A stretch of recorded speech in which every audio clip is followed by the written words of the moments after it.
ça a pu être compliqué pour vous au départ de faire les plans d'étape? Nous voici directement à la table.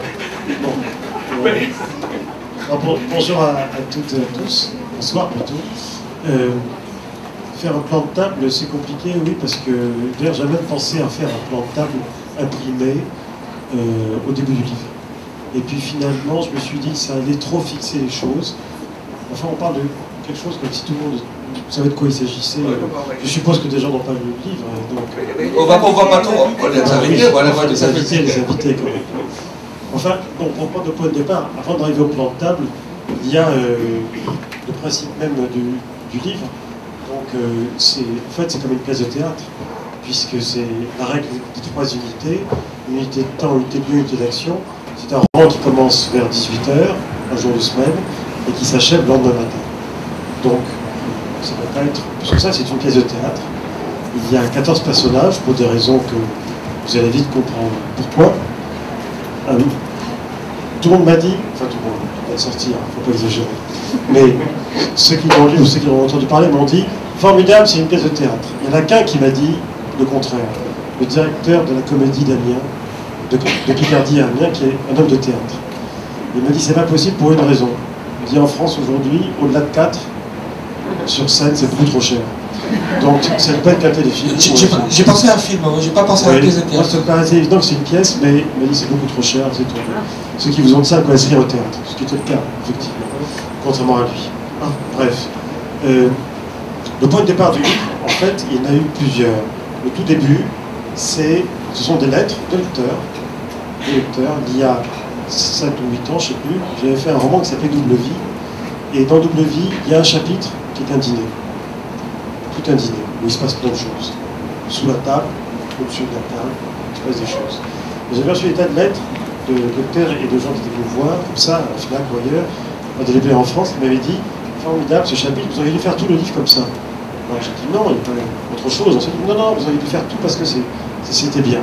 Alors ça m'avait trotté dans la tête. Et puis je m'étais dit un jour, si j'ai un déclic pour quelque chose comme ça, je ferai tout un roman sur un dîner. Et j'ai laissé les choses décanter. Ça c'est la vieille leçon de Georges Simenon. On s'imprègne et on laisse décanter. Et un jour ça ressort tout seul. Ou ça ressort pas d'ailleurs. Et donc, comme c'est mon maître, je suis... Et j'ai attendu et j'avais toujours ça en tête, faire quelque chose sur un dîner.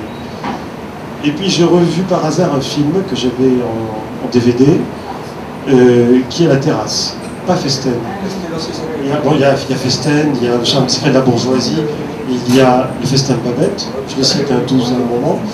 Festen de Babette, c'est un chef-d'œuvre, extraordinaire. Je pense à Festen. Oui, mais d'autres pensent à Festen, mais je vous assure, tout le monde ne connaît pas Festen. Beaucoup de gens me demandent, mais qu'est-ce que c'est bon.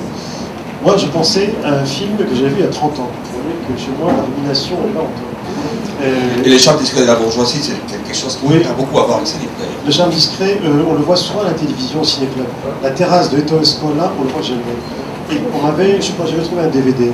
Je l'ai revu. Vous savez, il y a cette pléiade d'acteurs extraordinaires. Il y a Vittorio Gassman, Togliatti, il y a Stefano Sandrelli. Il y a Jean-Louis Trintignant, Serge Reggiani, un film formidable qui avait beaucoup de succès, qui n'a pas tellement vieilli et qui se passe entièrement chez les intellectuels italiens, sur une terrasse, dans un appartement bourgeois, il y a 30 ans. Bon. Et ça m'avait frappé. Les deux choses se sont télescopées et je me suis dit, tiens, je vais me lancer. Je me suis lancé et j'ai commencé à travailler dessus, à travailler, à écrire. Mais ça ne suffisait pas. Le livre, enfin le projet de livre, s'appelait à ce moment-là Le Dîner. Et je racontais un dîner. Mais comme souvent, vous savez, il y a une phrase de Picasso, qui je garde conserve. Picasso qui disait « Ce que je trouve m'apprend ce que je cherche ». Moi, les livres, c'est comme ça. J'ai un instinct pour écrire des livres, mais je ne sais pas trop où je vais. Mais j'y vais. Et c'est une fois que je suis parvenu à la fin, que je comprends ce que je cherchais, plus ou moins. Et là, je dis, je vais me lancer. Donc j'appelle ça Le Dîner. Pendant un an, j'ai travaillé sur un dîner qui s'appelait Le Dîner. Pas très original, mais pour moi, c'était cohérent.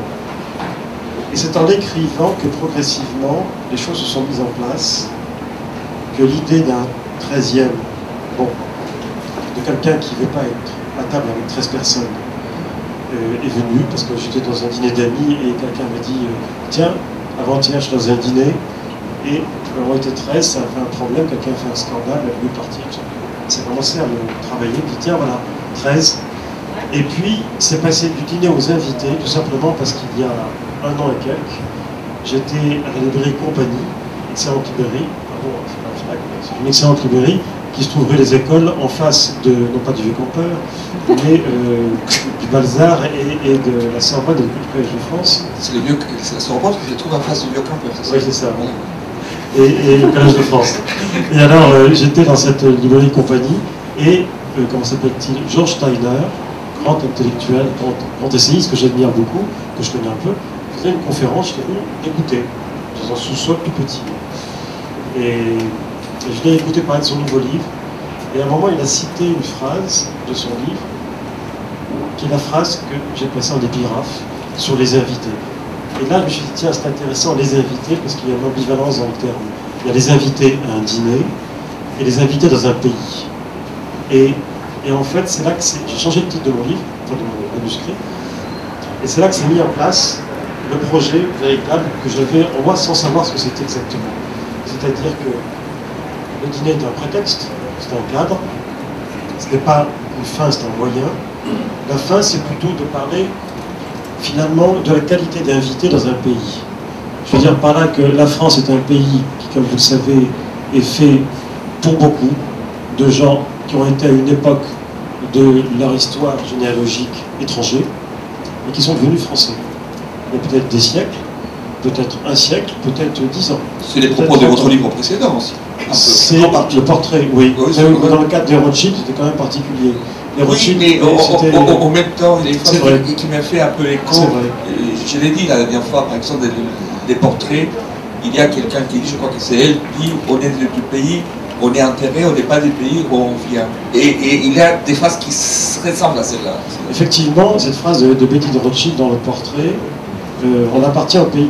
Quand les Rothschild sont arrivés, il y a 2 siècles, en France, la première chose que James et Betty de Rothschild ont faite, c'est d'acheter une concession, un caveau au Père-Lachaise. Au Père-Lachaise ou au Père-Lachaise? Non, c'est Père-Lachaise. C'est la première chose. Parce qu'ils ont dit, on est là, c'est maintenant, on deviendra français. Ils ne sont pas devenus français, parce que James de Rothschild, bon, leurs enfants sont devenus, c'était la branche française de Rothschild, mais ils ont surtout dit, on est là pour rester. Voilà. Et la France, c'est ça. Quand on regarde bien sur des siècles, notamment Paris, hein, qui est le diocèse le plus cosmopolite de France, c'est qu'à le dire, il y a beaucoup de Français qui ont des noms d'origine italienne, polonaise et autres. Et c'est quand je me suis dit, voilà, c'est ça qui m'intéresse, c'est cette phrase de Steiner que je vais explorer et creuser. Le fait que, soit parmi nous, il y a toujours des Français qui se sentent invités dans le pays, mais sans qu'on leur dise rien, tout seuls. Parce qu'ils ont un nom à consonance, alors qu'ils sont là depuis des siècles, mais ils ont un nom à consonance, parce qu'ils ont des habitudes, des mœurs, des mœurs alimentaires, ou peu importe, ou physiques, ou peu importe. Soit il y a des gens qui ne sont pas des invités, mais à qui on rappelle sans arrêt leur qualité d'invité dans ce pays. Donc il y a les deux. Et je me suis dit, voilà, cette phrase de Steiner, je ne suis pas venu pour rien à cette conférence. Parce que, vous savez, moi, je vais beaucoup à des conférences, tout le temps, depuis toujours, des conférences de tout le monde, d'écrivains bien sûr, mais des conférences de plein de gens. J'adore ça, j'adore écouter les autres. Là. Et chaque fois que je vais à une conférence, même si elle est très compliquée, de philosophe très pointu, je me dis, si je repars au bout de 2 heures avec une phrase, je n'ai pas perdu mon temps. Une phrase suffit. Je prends des notes, hein, mais je ne vais pas prendre tout en sténo. Et puis, très souvent, j'étais à des conférences de philosophes où franchement, je comprenais. Mais il me restait une phrase. Et je me dis, tiens, je n'ai pas perdu mon temps. Il n'y a rien de tel que d'aller quelque part, une conférence, un film, une pièce, et de se dire, on m'a volé 3 heures de ma vie. On m'a volé. Je crois dans le bouquin, ça y est à un moment, parce que c'est insupportable de voir un très mauvais film, une très mauvaise pièce, un massacre de Marivaux, par exemple, qui est arrivé à Chaillot, par un metteur en scène, et j'étais furieux, et je voulais lui écrire pour lui dire, monsieur, vous m'avez volé 3 heures de ma vie. Je ne pouvais pas lui dire, rendez-le-moi, parce que Mais il y avait de ça, il y avait de ça. Et donc voilà, une phrase. La phrase de Steiner, ça m'a éclairé, ça m'a permis de